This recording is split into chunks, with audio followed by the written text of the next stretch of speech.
Alicia Keys was younger than your average college grad when she skyrocketed to fame on the sheer force of her talent.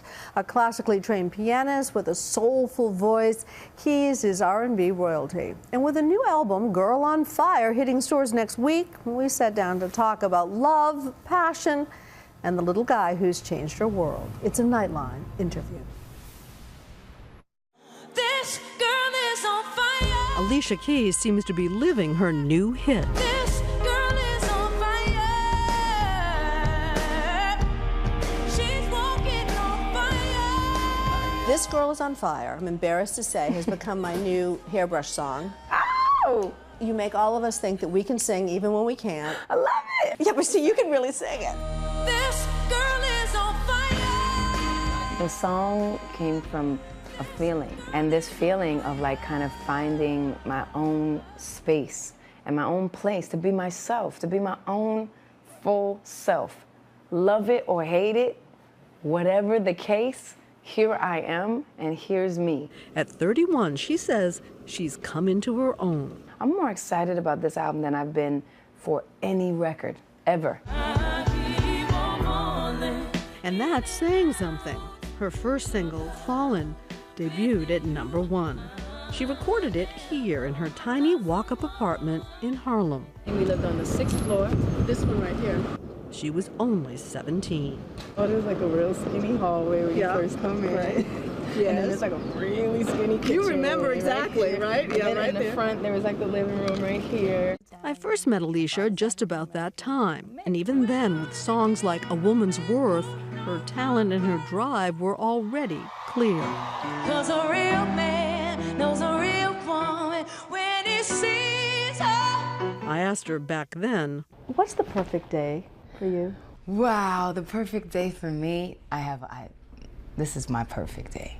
Do you remember what it was? You said a perfect day would be waking up at 3 in the afternoon and reading a book. Still sounds perfect. Back then, and you tell me if I'm right, it did seem to be all about the work. Oh my gosh, you kidding me? I mean, it was totally all about the work. First of all, you know, I grew up with my mother, who was my everything, and a single parent, and she had to work her behind off. And so she also instilled that in me, because being a young girl growing up in the city, I mean, you have to be busy or you're gonna get lost. At 16, she graduated top of her class and was admitted to Columbia University.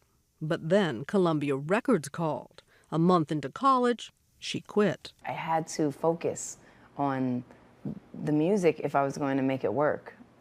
Alternately, I had to focus on school if I was going to make it work. I had to focus on something, but I couldn't kind of juggle the two. It turned out okay. Her first album, Songs in A Minor, was awarded 5 Grammys. Her follow-up with If I Ain't Got You. Everything means nothing if I ain't got you don't know my name. And You Don't Know My Name won her 4 more. You know, it's fair to say you grew up very early. You know, I think a lot of my life I did live ahead of myself. So much, like what was going to happen in 2 weeks, what was going to happen in 1 month, what was going to happen, you know, how can I get there? And so, and that's not a bad thing, you know, to have vision and dreams for yourself. And you're a perfectionist to boot. Especially then, that was all I had, was the chance to show and prove that I was good at it. That's a hard way to live. I think I've lightened up a bit on myself as of recently. What reason might that be?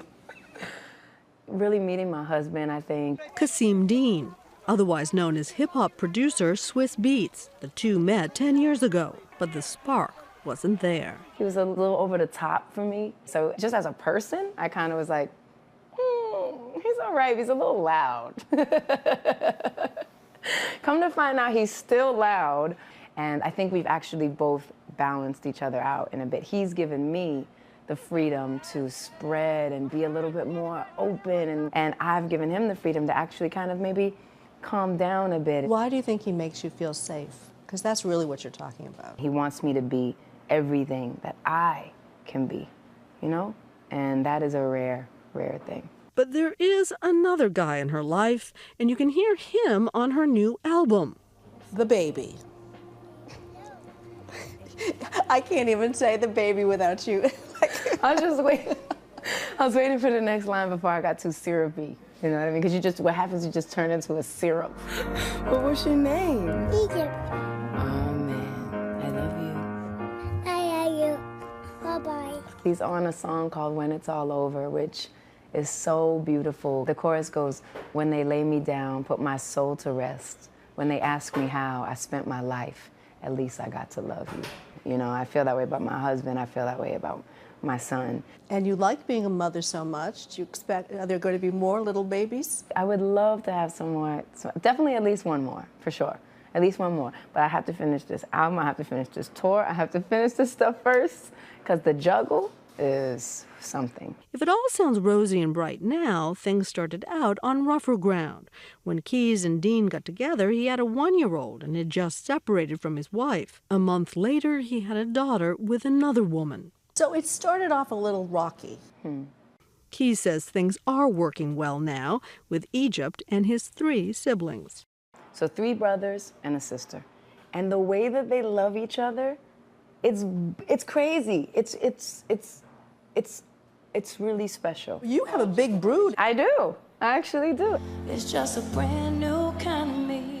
Well, you're certainly bucking the odds. I mean, they always say you can't have it all at the same time. I do believe that you can have it all. You can have everything that you want, you know? If you want it and you want to work for it, you can have it.